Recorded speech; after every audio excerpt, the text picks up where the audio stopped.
we actually get to what Jen has to say, by issuing an unreserved apology.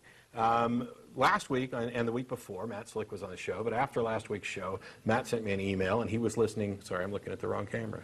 He was listening to the post-show webcast and was under the impression that I called him a liar. I don't think that I did. I think what happened was I questioned his honesty as a part of a discussion, and I know this is what happened at dinner afterwards, as a part of a discussion about where is the disconnect? Was there just a failure to communicate? Were we talking past each other at a point? Was I simply wrong? Was I failing to communicate? Or is he being dishonest, as so many apologists before him have been?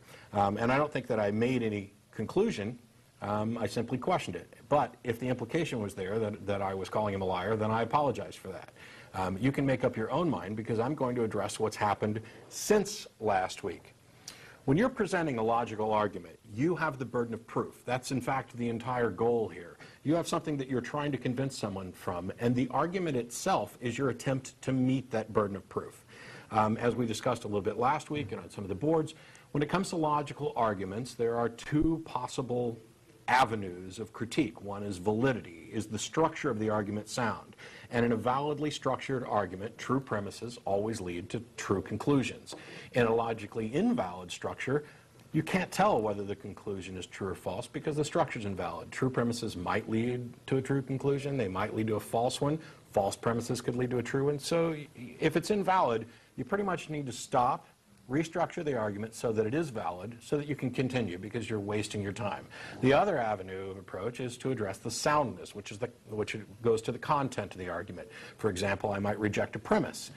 If you're the one who's making the argument and somebody rejects your premise, you then have the burden of proof to demonstrate that your premise is true, to get them to accept it. If they don't, if they're just staunchly, no, there's nothing you can do, I'm just not going to accept your premise, okay, then there's no point in really continuing. I mean, you're either not discussing with someone who's rational, or you are unable to make your case, and there's no point in continuing, which is one of the reasons why I put a stop to the call at the point that I did last week.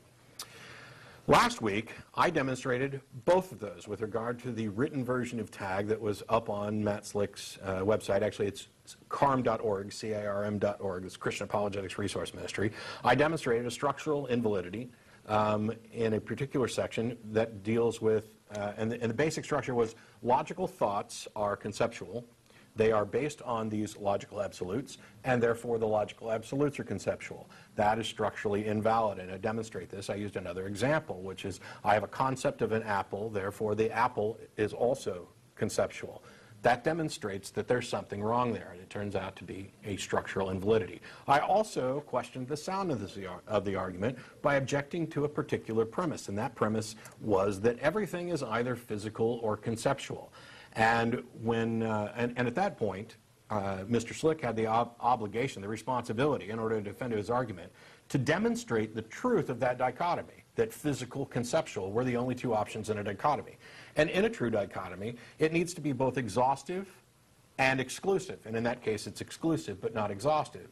In other words, the true dichotomy is physical, not physical.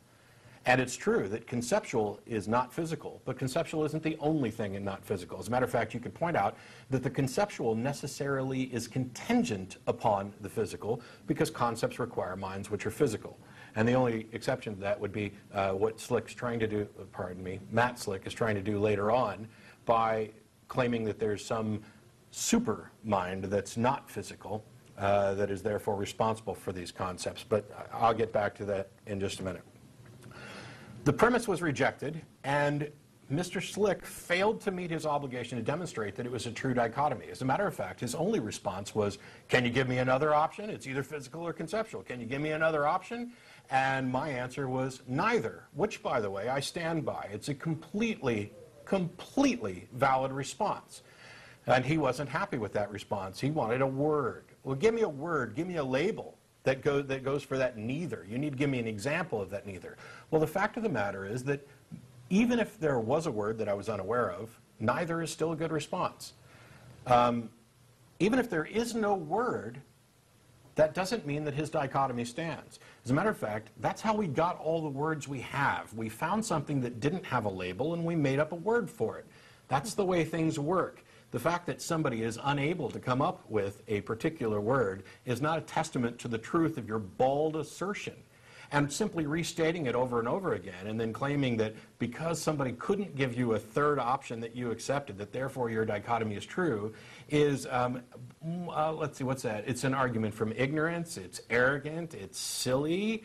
I can't even put enough adjectives on that.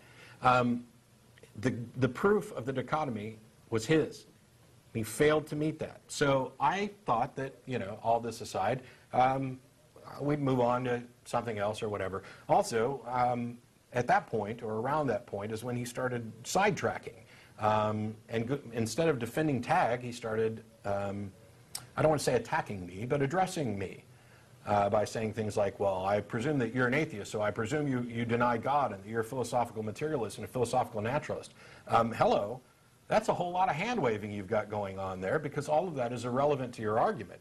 If we have defeated your argument and you're ready to concede, please feel free to do so, and we can move on to those other areas. But trying to redirect me towards something that is irrelevant to tag doesn't make tag any more sound. It's unsound, and it's invalid, and I showed you why. I didn't declare victory at the end of that for a number of reasons. One is because it's kind of silly. An argument is either valid or invalid, sound or unsound, regardless of our ability to defend or attack it. The argument is what it is. And also, if your goal is to convince someone, then the audience is definitionally the judge for themselves. So it would be pointless for me to sit up here and claim victory.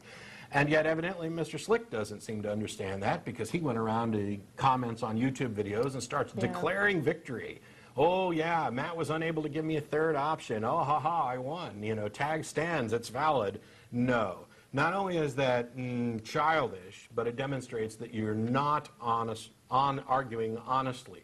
So it seems that my questions about your honesty in argument, not in all aspects of life, were at least valid. So maybe, while I didn't call you a liar, maybe I was onto something with all of these deceptive tactics in the argument, and questioning your honesty was something that was reasonable at the time. So going back to this issue of the dichotomy, I already talked about it a little bit. His point was that the dichotomy is physical and conceptual, that those are two prongs of a true dichotomy, and that's simply not true. I already talked about how conceptual is contingent upon the physical. The true dichotomy is physical and not physical. For example, most people think that true-false is a true dichotomy. Matter of fact, I would imagine that if I didn't give Matt Slick any heads up, he'd say that true-false is a true dichotomy, because there's another little point in his discussion about the logical absolutes in tag where he kind of demonstrates that he doesn't understand this. True-false is not a true dichotomy. True and not true. That's the true dichotomy. True-false is only a true dichotomy for truth statements, not for statements, which is why something like the liar's paradox, which is the statement is false, is still subject to those logical absolutes that we talked about last week: identity, non-contradiction, excluded middle. And not excluded, as Mr. Slick seems to think.